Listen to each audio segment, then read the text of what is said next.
Gold, trusted gold buyers. మీరు తాకట్టు పెట్టిన బంగారాన్ని విడిపించి ఈ రోజు ఉన్న మార్కెట్ ధరకు కొనబడను. దట్ ఇస్ ద లాజిక్ ఇక్కడ. సో ఇది రెండు మాట్లాడారు. అంటే ఫస్ట్ యుద్ధానికి ఎందుకు వెళ్ళాం, రెజీమ్ చేంజ్ కాదు. రెండవది యురేనియం అక్కడ లేదు. ఇంకా మేము మొత్తం దాన్ని ధ్వంసం చేసాం ఎక్కడో. It is very deep under ground. Even Iranians cannot access it అన్నారు. కానీ మీరే అన్నారు కదా, ఈ వార్ మొదలయ్యే ముందు ఇరానియన్స్ దీన్ని మళ్ళీ ప్యూరిఫై చేసుకున్నారు. ఆయనే అంటున్నారు చాలా లొకేషన్స్కి తీసుకెళ్లారు, ఒక లొకేషన్లో పెట్టుకోకుండా. ట్రంప్ ఏదో అంటున్నారు. అదే దాంట్లో నెక్స్ట్ సెంటెన్స్లో ఈ చేంజ్ ఇట్ టోటల్. ఇక్కడ మీరు అంటున్నారు ఎక్కడో లోపల అది అయింది. There is only uranium dust. ఇప్పుడు ఈవెన్ యురేనియం వాళ్ళు కూడా ఎక్కడ ఉందని వెళ్ళి బయటికి తీయలేరు ఆ పరిస్థితిలో చెప్పిన తర్వాతనే నెక్స్ట్ సెంటెన్స్లో ఈ యురేనియంని వాళ్ళు ఎక్కడెక్కడో తీసుకెళ్లారు, చాలా చోట్ల తీసుకెళ్ళి పెట్టుకున్నారు. సో నాకు ఇప్పుడు యురేనియంతో సంబంధమే లేదు. సో ఫస్ట్ పాయింట్, యుద్ధానికి వెళ్ళింది రెజీమ్ చేంజ్. నాకు రెజీమ్ చేంజ్ అక్కర్లేదంటున్నారు. రెండవది యురేనియం అక్కర్లేదంట. మూడవది మాట్లాడుతూ ఆయన ఏమన్నారంటే అక్కడున్న missile capability, that is missile and drone capability, దీన్ని మేము మొత్తం ధ్వంసం చేసాం కంప్లీట్గా. మేము వాళ్ళ స్టీల్ ఫ్యాక్టరీస్ని కొట్టాం, మేము వాళ్ళ అల్యూమినియం ఫ్యాక్టరీస్ని కొట్టాం. నిన్న ఆఫ్టర్ ప్రెసిడెంట్ ట్రంప్ స్పీచ్ తర్వాత కొన్ని గంటల తర్వాతనే ఇరాన్లో ఉన్న తెహరాన్లో ఉన్న చాలా పాత 104-year-old పాస్టర్ ఇన్స్టిట్యూట్ ఒకటి ఉంది, మెడిసిన్ది. అక్కడ వ్యాక్సిన్ మ్యానుఫ్యాక్చరింగ్ చాలా జరుగుతుంది. ఆ వ్యాక్సిన్ మ్యానుఫ్యాక్చరింగ్ ఫెసిలిటీని నిన్న సాయంత్రం దాకా కొట్టేశారు యుఎస్. ఏం చేస్తారు అక్కడ అంట అర్థం కావట్లేదు. ఏం ఆర్మీ వాళ్ళ కోసం స్పెషల్ వ్యాక్సిన్స్ తయారు చేస్తారా, లేకుంటే నర్వ్ గ్యాస్ తయారు చేస్తున్నారా? ఏదైనా ఒక ఎక్స్క్యూజ్ వస్తుంది. 104 సంవత్సరాల పాత ఉన్న ఒక ఫెసిలిటీని కొట్టడం ఏంటని అర్థం కాదు. It's war crime actual. Then he said Iran surrender కాకపోతే మేము ఇరాన్లో ఉన్న ప్రతి ఎలక్ట్రిసిటీ ప్లాంట్ని కొడతాం, అది కాకుండా వాళ్ళ మేజర్ ఇన్ఫ్రాస్ట్రక్చర్ ప్లాంట్ని కొట్టాం. చెప్పినట్లనే నిన్న రాత్రి ప్రెసిడెంట్ ట్రంప్ ఆయన ట్రూత్ సోషల్ మీద ఒక వీడియో రిలీజ్ చేశారు. అక్కడ ఒక బ్రిడ్జ్ మీద కొట్టారంట. మీకు స్టార్టింగ్లో చెప్పాను చూడండి, ఎస్టర్డే వాజ్ నవరోజ్. ఆ బ్రిడ్జ్ మీద చాలామంది వాళ్ళ కార్లలో చాలా చోట్లకి వెళ్తున్నారు. ఆ టైంలో బాంబ్ చేశారు దాన్ని. పార్సీస్ న్యూ ఇయర్ అదే దాంతో అక్కడ ఉన్న డబుల్ ట్యాప్ బాంబింగ్ జరిగింది. మీరు ఆ స్కూల్ ఇన్సిడెంట్లో అదే జరిగింది. ఫస్ట్ డేలో బాంబింగ్ జరిగినప్పుడు ఆల్మోస్ట్ అప్పుడు 60+ 160 పిల్లలు చనిపోయారు. డబుల్ ట్యాప్ బాంబింగ్ ఏమవుతుందంటే ఫస్ట్ మీరు ఒక బాంబ్ వేస్తారు, ఏంగానే మొత్తం ధ్వంసం అవుతుంది. చాలా మంది పరిగెత్తుకుంటూ వస్తారు, రెడ్ క్రాస్ వాళ్ళు, వీళ్ళు వాళ్ళ దాంట్లో రెడ్ క్రెసెంట్ అంటారు వాళ్ళు. అందరు పోలీసు వాళ్ళు అందరు వస్తారు. ఈ ఎవరైనా విక్టిమ్స్ ఉంటే వాళ్ళకి బయటికి తీయడానికి. అదే టైంలో ఒక 1/2 hour తర్వాత వీళ్ళందరూ అక్కడ గ్యాదర్ అయినప్పుడు రెండో బాంబు వచ్చి కొడతారు. దాంతో రెస్క్యూ చేయడానికి వచ్చిన వాళ్ళు కూడా చనిపోతారు. నిన్న అదే జరిగింది. ఆలోచించండి, అక్కడున్న మనుషులు పాపం అందరు కార్లలో వీళ్ళు రివర్లో పడిపోయారు. చాలా వాళ్ళని తీయడానికి వచ్చిన వాళ్ళ మీద మళ్ళీ దాడి చేశారు. అప్పుడు అక్కడ ఉన్న ప్రజలకి ఎంత కోపం వస్తుందో ఆలోచించండి. నిన్నదాకా ప్రెసిడెంట్ ట్రంప్ మిమ్మల్ని సపోర్ట్ చేస్తామని చెప్పిన ప్రెసిడెంట్ ట్రంప్ ఇవాళ అక్కడ ప్రజల మీద బాంబింగ్ చేస్తున్నారు. It's war crime. మీరు ఇంటర్నేషనల్ వార్ క్రైమ్లో వస్తుంది. మీరు మిలిటరీ ఇన్స్టలేషన్ మీద దాడి చేయండి, ఎవరు వద్దన్నట్లేదు. లేదు, ఆ బ్రిడ్జ్ ఐఆర్జీసీ వాడుకుంటున్నారు, ప్రజలు వాడుకుంటారు, ఆర్మీ వాడుకుంటారు, అందరూ వాడుకుంటారు. అంటే మీరు బ్రిడ్జ్ని కొట్టేస్తారా వెళ్ళి? రేపు హైపోథెటికలీ ఇప్పుడు వీళ్ళేమన్నారంటే గల్ఫ్లో ఎక్కడైనా మేజర్ బ్రిడ్జెస్ వాళ్ళు ఒక లిస్ట్ ఇచ్చారు, 8 నుంచి 9 బ్రిడ్జెస్. ఒకటి చాలా crucial, Bahrain connecting to Dammam. Okay, that is the bridge which has a link to go to Saudi Arabia, Bahrain నుంచి. ఇప్పుడు కూడా బహ్రెయిన్ దాన్ని వాడుతున్నారు చాలా మటుకు, ఎందుకంటే గల్ఫ్ ఎయిర్ ఆపరేట్ చేయట్లేదు. ఆ రోజు బహుశా నా కూతురు గురించి చెప్పాను మీకు. అదే బ్రిడ్జ్ యూజ్ చేశారు వాళ్ళు. దట్ బ్రిడ్జ్ నౌ ఇరాన్ ఏమంటున్నారు, మేము దాన్ని బాంబ్ చేయబోతున్నాం అని చెప్తున్నారు. యుఏఈలో ఉన్న దుబాయ్ని కనెక్ట్ చేసే ఒక మేజర్ బ్రిడ్జ్ ఉంది, అబుదాబీని కనెక్ట్ చేసే, అది కూడా మేము కొడతా అంటున్నాం. అది బహుశా ఈరోజు జరగచ్చు. జరిగితే ఎవరికి నష్టం అండి? ఎవరికి నష్టం? ప్రజలకి.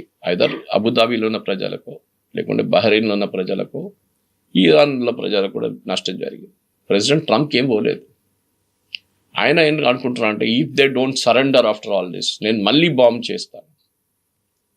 మీరు ఎలక్ట్రిసిటీ ఇన్ఫ్రాస్ట్రక్చర్ మీద కొడితే it becomes a war crime again.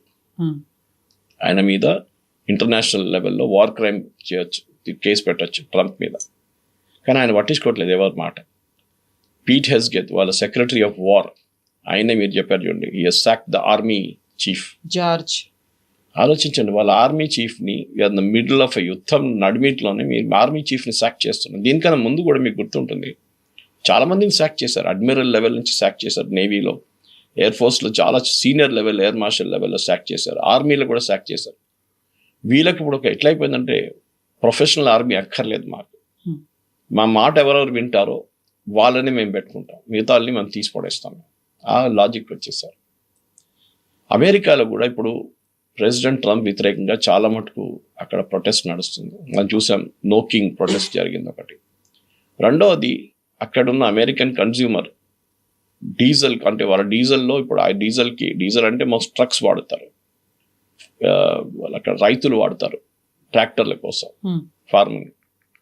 $5 పడి అయిపోయినాయి, సెంట్ ఒక గ్యాలన్కి పెరిగింది $5కి, 3 నుంచి.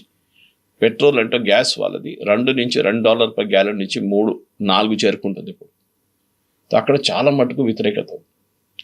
ప్రెసిడెంట్ ట్రంప్ నిన్న ఒక లాజిక్ చెప్పారు, అది మొన్న కూడా రిపీట్ చేశారు ఆయన. దాన్ని వాళ్ళేం చెప్పారంటే, ఈ నేటో కంట్రీస్ ఉన్నారు కదా, వీళ్ళందరూ యూజ్లెస్ ఫెలోస్, నేను హెల్ప్ అడిగినప్పుడు నాకు హెల్ప్ చేయలేదు, సహాయం చేయమంటే చేయలేదు, వాళ్ళ ఎయిర్ ఫోర్స్ బేస్ వాడనియట్లేదు నన్ను, స్పెయిన్ కానీ ఇటలీ కానీ వీళ్ళందరూ, నాకు వాళ్ళతో సంబంధం లేదు ఇప్పటి నుంచి అన్నారు. ఇంకో మాట అన్నారు, మీకు కావాలంటే స్ట్రెయిట్ ఆఫ్ హార్మూజ్ నాకు అక్కర్లేదు, అదంతా మీకు మీ వైపు వస్తున్న ఆయిల్ అక్కడి నుంచి వస్తుంది, మీరు కావాలంటే వెళ్ళి మీరే దాన్ని టేక్ ఓవర్ చేసుకోండి అన్నారు. ప్రెసిడెంట్ ట్రంప్ ఒక మాట మర్చిపోతున్నారు, 40% అమెరికాకు కావాల్సిన యూరియా ఫర్టిలైజర్ ఆ రూట్ నుంచి వస్తుంది, హీలియం ఖతార్ నుంచి వస్తుంది. మన దగ్గర కూడా ఎంఆర్ఐ ఏం చెప్తారు, స్కాన్స్ మన హాస్పిటల్స్లో డిలే అవుతుంది. మా ఫ్రెండ్ ఒకరు మొన్న హాస్పిటల్కి వెళ్తే ఎక్విప్మెంట్ ప్రాబ్లం అని చెప్పి ఆయన పంపించారు. ఆయన వచ్చి నా దగ్గర అన్నారు, సురేష్ గారు ఇట్లా అది స్కాన్ కాలేదు, సో మీరు వచ్చేసేయండి స్టూడియో కన్నా. నేను చెప్పి ఎందుకు, ఏమైందని అడిగితే, లేదు అది ఎక్విప్మెంట్ ప్రాబ్లం వచ్చింది. అప్పుడు చెప్పాను, ఒకసారి ఫోన్ చేసి అడగండి హీలియం గ్యాస్ ఉందా అని అడగమని. Helium is a very crucial compound, దాంట్లో సూపర్ మ్యాగ్నెట్స్ ఉంటుంది ఎంఆర్ఐలో, దాన్ని కూల్ చేయడానికి హీలియం యూజ్ చేస్తారు. ఆ హీలియం అనే గ్యాస్ చాలా మటుకు ప్రొడ్యూస్ చేస్తుంది ఖతార్. సో అన్ని ఫీల్డ్స్ లో కూడా ఇంపాక్ట్ అనేది కనిపిస్తుంది. ఇప్పుడు ఈ హెల్త్ సెక్టార్ కూడా వచ్చేసింది. నాట్ జస్ట్ హెల్త్ ఒక్కటే కాదు కవిత గారు, మన చిప్స్ తయారు చేస్తారు, సూపర్ చిప్స్, అది దాంట్లో వాడతారు, సెమీ కండక్టర్స్లో హీలియం వాడతారు. ఇప్పుడు ఆలోచించండి ఇంపాక్ట్. మనం ఆయిల్ గురించి ఆలోచిస్తాం, ఆయిల్ మీరు ఎక్కడి నుంచి తెప్పించుకోవచ్చు. అర్జెంటీనా ఆఫర్ చేస్తున్నారు, ఇటు ఆఫ్రికా నుంచి ఆఫర్ చేస్తున్నారు, నైజీరియా ఆఫర్ చేస్తున్నారు భారతదేశానికి, చాలా దేశాలు ఇస్తారు ఆయిల్, మీకు ఆయిల్ ప్రాబ్లం ఉండదు. ప్రెసిడెంట్ ట్రంపే అంటున్నారు, నేటో దగ్గర మీద 2 ఆప్షన్స్ ఉన్నాయి, ఒకటి మా దగ్గర నుంచి కొనుక్కోండి, మా దగ్గర చాలా ఆయిల్ ఉంది, లేదో 2 మీరే వెళ్ళి స్ట్రెయిట్ ఆఫ్ హార్మూజ్ని తీసుకొచ్చేసాడు. ఈ చెప్పిన ట్రంపే, నేను ఒక లాజిక్ ఇస్తాను, అది నిన్న రాత్రి నేను కొంతమంది అడిగితే ఆన్సర్ ఇవ్వలేకపోయారు వాళ్ళు. మీరు అంటున్నారు మీ దగ్గర ఆయిల్ మీకు 100% సెల్ఫ్ సఫిషియన్సీ ఉంది, which is correct. Shale oil use చేస్తారు, షేల్ ఆయిల్ డ్రిల్ చేస్తారు. ఇది చేసినప్పుడు మీ దగ్గర ఆయిల్ రేట్స్ ఎందుకు పెరుగుతుంది? ఆయిల్ రేట్స్ పెరుగుతుంది, గల్ఫ్ నుంచి బయటకు వచ్చే ఆయిల్ రావట్లేదని చెప్పి అదెవరెవరు యూజ్ చేస్తున్నారు, వాళ్ళ కోసం రేట్ పెరిగింది. మళ్ళీ మీ దగ్గర ఉన్న ఆయిల్ మీరే డ్రిల్ చేస్తున్నారు, మీ దగ్గర రిఫైన్ చేస్తున్నారు, మళ్ళీ మీరెందుకు పెంచుతున్నారు రేట్? మీరెందుకు $5 డీజిల్ పర్ గ్యాలన్ పెట్టారు, $4 ఎందుకు గ్యాస్ పెట్టారు, పెట్రోల్ పెట్టారు? ఇది వాళ్ళు ఆన్సర్ చేయలేకపోతే అమెరికన్ ప్రజలు కూడా ఇదే అడుగుతున్నారు. ఇంటర్నేషనల్ లెవెల్లో పెరిగింది ఓకే, బట్ మన గ్యాస్ మనదే కాదు. అంటే ప్రెసిడెంట్ ట్రంప్ సపోర్టర్స్ ఉన్నారు చూడండి, మెయిన్ ఫండింగ్ చేసేటప్పుడు వాళ్ళు దీంట్లో ఉన్నారు. వాళ్ళ కోసం ప్రెసిడెంట్ ట్రంప్కి వాళ్ళు డబ్బులు పెట్టారు, మెలానీ మూవీ మీద డబ్బులు పెట్టారు, బాల్ రూమ్ కోసం చేశారు, ఆయన క్యాంపెయిన్ కోసం డొనేట్ చేస్తారు. దానికోసం ప్రెసిడెంట్ ట్రంప్ మొన్న తెలియకుండా ఒక స్టేట్మెంట్ ఇచ్చారు ఒక వారం ముందు, ఆయిల్ ప్రైసెస్ పెరిగితే మంచిదే కదా, we can make a lot of money అన్నారు. Who is this we? ఈ oil companies, US oil companies. ఇప్పుడు ఈయన చెప్తున్న మాటకి, ప్రతి మాటకి ఆయనకి ఒక ఆర్గ్యుమెంట్ ఉంటుంది. We are the best army in the world, వాళ్ళ ఇరానియన్ నేవీని మొత్తం ధ్వంసం చేస్తాం, ఎయిర్ ఫోర్స్ వాళ్ళ కేపబిలిటీ లేదన్నారు. విత్ ఇన్ మినిట్స్ ఆయన స్పీచ్ ఇచ్చిన అరగంట లోపలే ఇరాన్లో ఉన్న ఇజ్రాయెల్లో ఉన్న హైఫా పోర్ట్ని ఇరాన్ కొట్టారు. అప్పుడు కేపబిలిటీ ఉందా? ఇంకా ఉంది కదా. They still have the capability. In fact నిన్న ఇరానియన్ ఆర్మీ స్పోక్స్ పర్సన్ అన్నారు, మీకు తెలియదు మేము ఎక్కడెక్కడ తీసుకెళ్ళి దాచిపెట్టాము, మీరు ఊహించలేరు అంత కెపాసిటీ మా దగ్గర ఉందని.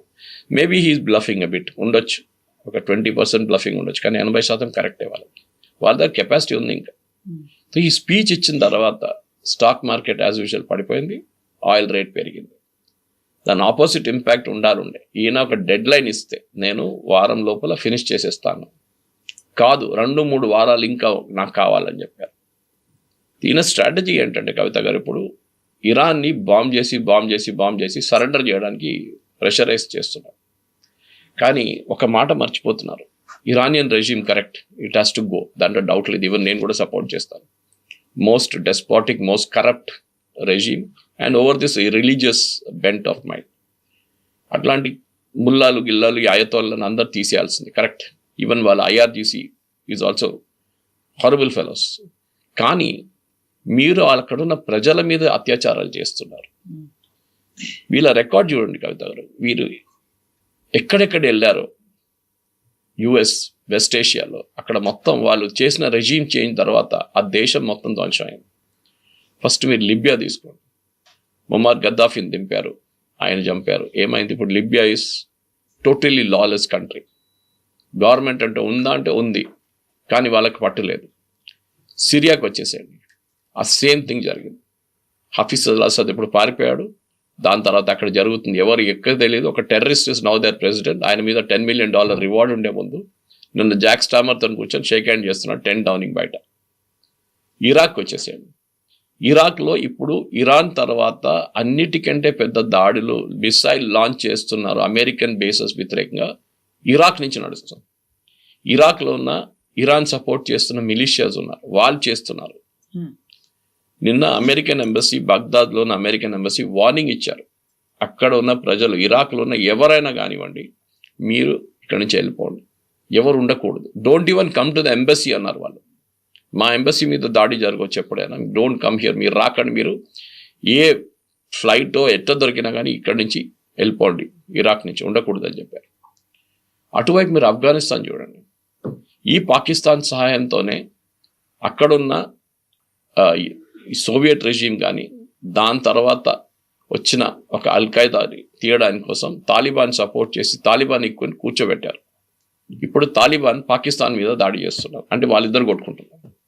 సో ఏంటది? సో మీరు రేపు ఇరాన్లో కూడా ఇదే చేస్తారా? ఇరాన్ గవర్నమెంట్ రేపు పడిపోతుంది అనుకోండి, హైపోథెటికల్గా పడిపోతే ఏమవుతుంది? What is the alternative? మీ దగ్గర ఏం సిస్టమ్ లేదు. మీరు ఇరానియన్ పార్లమెంట్ లీడర్తో మాట్లాడుతూ అంటున్నారు, స్పీకర్తో మాట్లాడుతున్నారు, వాళ్ళందరూ డినై చేస్తున్నారు. ఇప్పుడు అది లేదు చూడండి, 3 రోజుల నుంచి పాకిస్తాన్ లేదు, టాక్స్ లేవు, ఇస్లామాబాద్ లేదు, ఏం లేదు. Because Iran has realised. In fact Omani foreign minister నాకు ఇంటర్వ్యూలో చాలా బాగా మాట్లాడారు. I think it was interview with Reuters or Al Jazeera. ఆయన ఏమన్నారంటే, ఈసారి మేము జెనీవాలో మాట్లాడుతున్నప్పుడు, ఈ యుద్ధం మొదలయ్యకన్నా ముందు, February 20th కన్నా వారం ముందు, ఇరాన్ ఆల్మోస్ట్ రెడీ అయిపోయారు.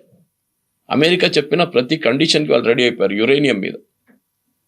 కానీ ఆ సంతకం పెట్టడానికి రెడీగా వచ్చిన పాయింట్లో యుఎస్ వచ్చి బాంబ్ చేశారు. దాన్ని తప్పుపడుతున్నారు ఎవరిని? Steve Witkoff, who is a business partner. ఆయనకి ఇంటర్నేషనల్ రిలేషన్స్ కానీ ఇంటర్నేషనల్ నెగోసియేషన్ ఏం ఐడియా లేదు. Steve Witkoff president Trump business partner. Next Jared Kushner, వాళ్ళ son in law, president Trump son in law. ఆయనకు కూడా అసలు తెలియదు. ఇన్ఫ్యాక్ట్ ఒమాన్ ఏమంటున్నారంటే, మేము వాళ్ళకి ఒక డాసియర్ ఇచ్చాం, థిక్ డాక్యుమెంట్ ఇచ్చాం, మీరు ఒకసారి చదువుకోండి ఇది. వాళ్ళంటే ఫస్ట్ 3 పేజీలు చూసేసి ఇది యూజ్లెస్ అని చెప్పారంట. దిస్ వోంట్ సూట్ అని చెప్పి ప్రెసిడెంట్ ట్రంప్కి అడ్వైజ్ చేశారు, please go head and do the bombing అని చెప్పి. ఇట్లాంటి ఇమ్మెచ్యూర్గా ఉన్న లీడర్షిప్ని తీసుకొచ్చి మీరు నెగోసియేషన్లు పెడితే ఇదే అవుతుంది.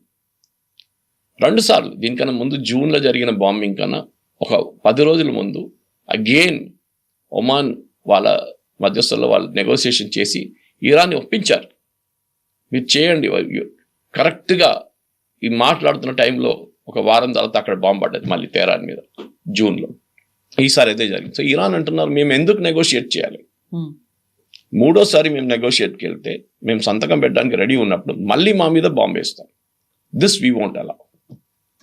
సో ఇది ప్రాబ్లం ఇక్కడ. సో ఇరాన్ ఏమంటున్నారు, ఇప్పుడు మా దగ్గర జరిగిన నష్టాలు మీరు కట్టండి, ఆ డబ్బులు మాకు ఇవ్వండి. మీరు ఇవ్వకపోతే స్ట్రేట్ ఆఫ్ హార్మోస్ నుంచి బయటికి వెళ్తున్న ప్రతి షిప్ మీద మేము టోల్ తీసుకుంటాం.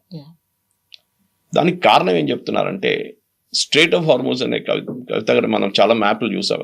పర్షియన్ గల్ఫ్ నుంచి మొదలై దుబాయ్ దగ్గర నుంచి వచ్చి ఇరాన్ వైపు వెళ్ళి గల్ఫ్ ఆఫ్ ఒమాన్కి వెళ్ళిపోతుంది.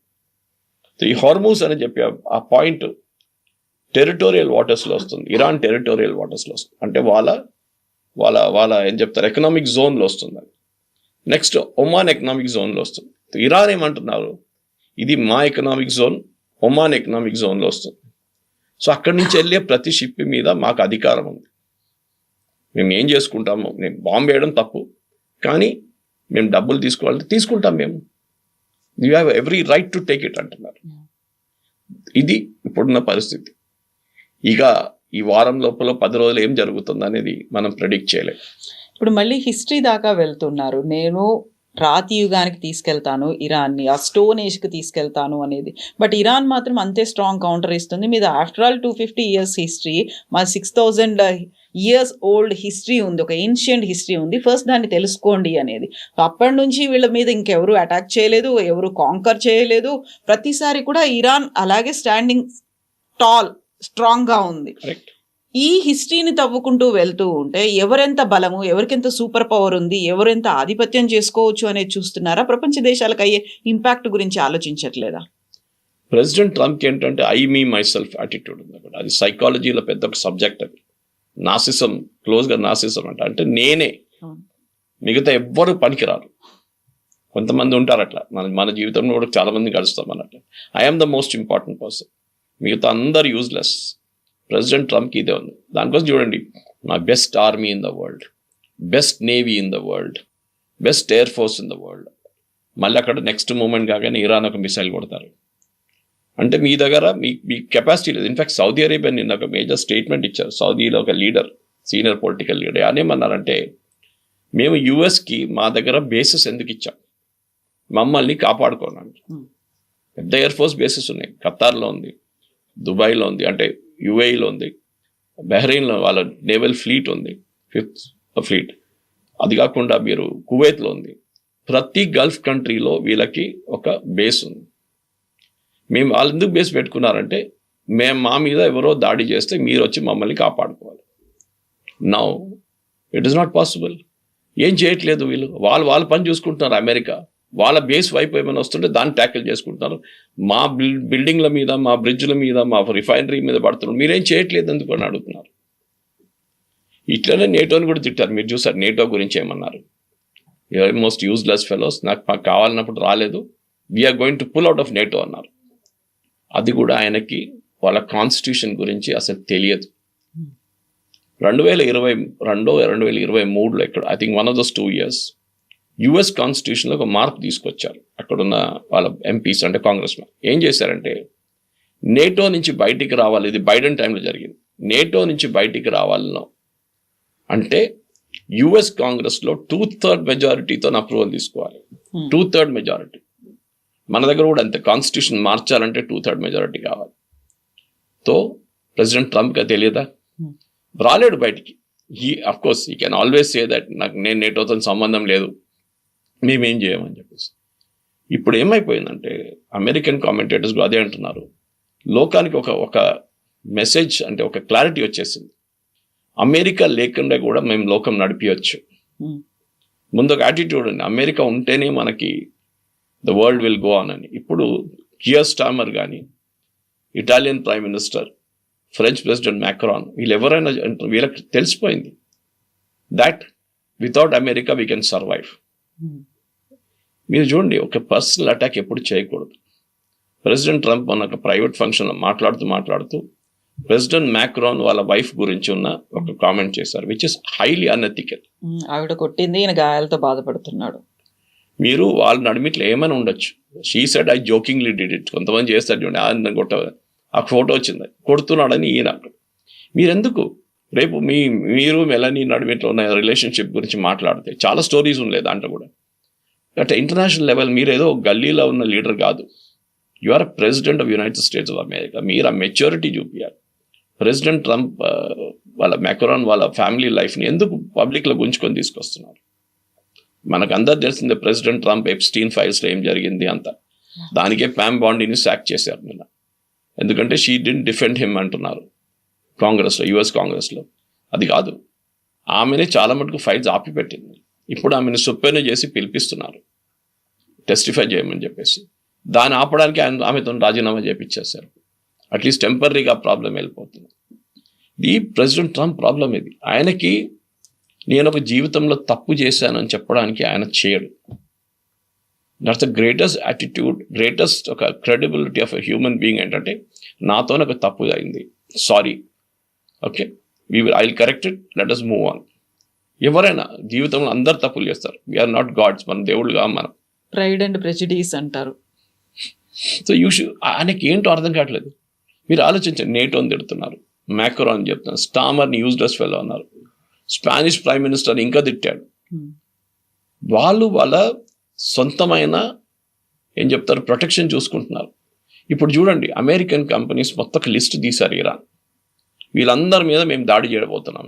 ఆరకిల్ మీద చేశారని చెప్తున్నారు, కానీ ఆరకిల్ ఇస్ డినైయింగ్ ఇట్. వాళ్ళు డినై చేయట్లేదు, కువైత్ అక్కడ డినై చేశారు, కువైత్ లేదు ఆరకిల్ సెంటర్ కొడతా అని చెప్పేసి.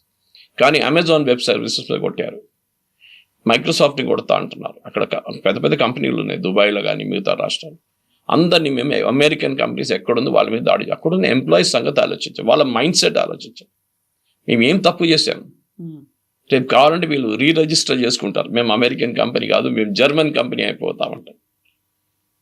He's dragging everybody into the ఏం చెప్తారు ఒక ప్రాబ్లమ్ని తీసుకొస్తున్నారు అందరినీ. దీంట్లో ఇద్దరు ముగ్గురే కొంచెం సీరియస్గా అమెరికాలో ఇప్పుడున్న పొలిటీషియన్స్లో మాట్లాడుతూ, ఒకరు Marco Rubio secretary of state, రెండోది జేడీ వ్యాన్స్. వీళ్ళిద్దరు మీరు చూసుంటారు యుద్ధాన్ని గురించి అసలు ఎక్కువ మాట్లాడలేదు. బట్ వాళ్ళని ఒక కమిటీలో ఏదో ఇన్వాల్వ్ చేసినట్టున్నారు, హై పవర్ కమిటీలో ఉంటారు. కానీ పబ్లిక్లో వచ్చి యాజ్ మచ్ as పీట్ హెస్గెత్ కానీ ప్రెసిడెంట్ ట్రంప్ మాట్లాడుతున్నారు, వీళ్ళు ఓపెన్గా మాట్లాడలేదు. ఇన్ఫ్యాక్ట్ నేను Jared Kushner and Steve Witkoff గురించి చెప్పినప్పుడు ఇరాన్ ఏమంటారంటే ఇప్పటి నుంచి మాట్లాడడానికి మేము సిద్ధమైతే కూడా వాళ్ళిద్దరు ఉండకూడదు. We will like to have JD wands and Marco Rubio. వాళ్ళు కెరియర్ పొలిటీషియన్స్, వాళ్ళు చూసుకుంటారు, వాళ్ళకి తెలుసు ఎట్లా హ్యాండిల్ చేయాలి ఇట్లాంటి ఇష్యూ. నెగోసియేషన్స్ అనేది మీరు పీయూష్ గోయల్ దగ్గర నుంచో వీళ్ళ దగ్గర నుంచి నేర్చుకోవాలి, మనం నేర్చుకోవాలి. అట్లీస్ట్ మన వైపు నుంచి డిఫెన్స్ ఇప్పుడు 3 డీల్స్ సైన్ చేయబోతున్నాం ఇంత గొడవ నడిమిట్లో కూడా. So how to conclude a negotiation, అది చాలా ఇంపార్టెంట్. చాలా మంది ఉన్నారు, యుఎన్లో కూడా ఉన్నారు, ఎక్స్పర్ట్స్ ఉన్నారు నెగోషియేట్ చేయడానికి. మీరు కాకుండా ఈ ఇద్దరు అమెచ్యూర్స్ని పంపిస్తే ఇదే అవుతుంది ఆలోచన. ప్రతి దేశం మీద దీని ఇంపాక్ట్ జరిగింది కవిత గారు, మీరు చూస్తున్నారు ప్రతి దేశం మీద. Africa almost gone bankrupt. Nigeria దగ్గర వరల్డ్లో one of the best oil reserves ఉంది, వాళ్ళు కూడా ప్రాబ్లంలో ఉన్నారు in fight of having oil reserves వాళ్ళ దగ్గర కూడా. ఇక్కడ మీరు ఆఫ్రికన్ కంట్రీస్ చూడండి, మీరు ఆస్ట్రేలియా చూడండి, వాళ్ళ ఫ్యూయలే లేదంటున్నారు. న్యూజిలాండ్ అయితే బంద్ చేసి పడేశారంటున్నారు. ఇండోనేషియా వైపు సేమ్ ప్రాబ్లం. బంగ్లాదేశ్లో ఉన్న రిఫైనరీ కెపాసిటీ 10% నడుస్తుంది. ప్రతి దేశానికి ప్రాబ్లం. అన్విటింగ్లీ మీరు మీ ఈగో కోసం మొత్తం లోకంలో ఉన్న ఎకానమీని మొత్తం ధ్వంసం చేస్తారు. ఎంతమంది ఉద్యోగం పోతుందో మనకి ఇంకా తెలియదు, అది ఇంకా నెక్స్ట్ స్టెప్ వస్తుంది. ఇది ప్రెసిడెంట్ ట్రంప్ ఒక యుద్ధానికి దిగే ముందు ఆలోచించాలండే దీని ఇంప్లికేషన్స్ ఏముంటుంది. నేను యుద్ధానికి వెళ్తే స్ట్రేట్ ఆఫ్ హార్మోస్ బంద్ చేస్తే ఏం చేయాలి అది ఆలోచించలేదు. నౌ ఈ saying strait of Hormuz is not my problem, అది you created a problem boss, మీరే క్రియేట్ చేశారు ఈ ప్రాబ్లం. ఇప్పుడంటే మీరు కావాలంటే మీరే చూసుకోండి. ఎందుకు ఇది మనం అడగాల్సింది. Somebody has to hold him responsible. అది వీళ్ళు నడిమిట్లా కావట్లేదు. అది ఏ రోజు చేస్తారో ఎట్లా చేస్తారో అనేది బహుశా ఇంకా నెక్స్ట్ ఒక 2 వారాలు తెలిసిపోవాలి. ఎందుకంటే మీరు ఎంత ట్రంప్ కూడా అంటున్నాడు ఇంకో 2-3 వీక్స్ చాలా భీకరంగా ఉంటుంది అనేది. అంటే ఇక్కడ ఎండ్ గేమ్ ఏంటి? మీరు ఇరానియన్ ప్రజల మీద బాంబు వేస్తే, ఇప్పుడు చూడండి తెహ్రాన్లో ఇవాళ పొద్దున కూడా బ్లాక్అవుట్ ఉంది. బ్లాక్అవుట్ ఎవరి మీద ఇంపాక్ట్ అవుతుంది? మీ ఇంట్లో ఉన్న ఒక రెఫ్రిజిరేటర్ మీద ఇంపాక్ట్ అవుతుంది. అక్కడ ఉన్న టెంపరేచర్స్కి ఏసీ లేకుండా మీరు బతకలేరు. హాస్పిటల్లో ఉన్న ఐసీ పనిచేయవు, ఇంక్యుబేటర్స్ పనిచేయవు. ఎవరి మీద ప్రాబ్లమ్ వస్తుంది? ఇరానియన్ రెజీమ్ ఉన్నారు, మిలిటరీ వాళ్ళు ఉన్నారు, ఐఆర్జీసీ వాళ్ళు జనరేటర్ వాడుకుంటారు. నార్మల్ ప్రజల సంగతి ఏంటి? And they are turning against them. మీరు ఎవరిని హెల్ప్ చేయాలనుకున్నారు ఇనీషియల్, వాళ్ళే మీ వ్యతిరేకంగా వచ్చేస్తున్నారు. ఇప్పుడు వాళ్ళు ప్రొసెషన్ తీస్తున్నారు, మీ మీద స్లోగన్ షౌట్ చేస్తున్నారు, death to America, death to Israel అంటున్నారు. దాంట్లో అన్నిటికంటే స్మార్ట్ అయినది నెతన్యాహు. ఆయన పని చేసుకుంటే పోతున్నారు. నాకు ప్రెసిడెంట్ ట్రంప్తో సంబంధమే లేదు, నేను లెబనాన్లో కొడుతున్నాను, వాళ్ళు అక్కడే వాళ్ళ యుద్ధం నడుస్తుంది. ప్రెసిడెంట్ ట్రంప్ ఏమో ఆయన ఒక అడ్వైస్ తీసుకోరు, ఎవరి మాట చెప్తే మాట వినడానికి రెడీ లేరు. నేనే మీ మైసెల్ఫ్లో ఉన్నారు. ఈ వార్ అమెరికాకు చాలా పెద్ద డిజాస్టర్గా కాబోతుంది అనేది క్లారిటీ చాలా క్లియర్గా ఉందనుకో.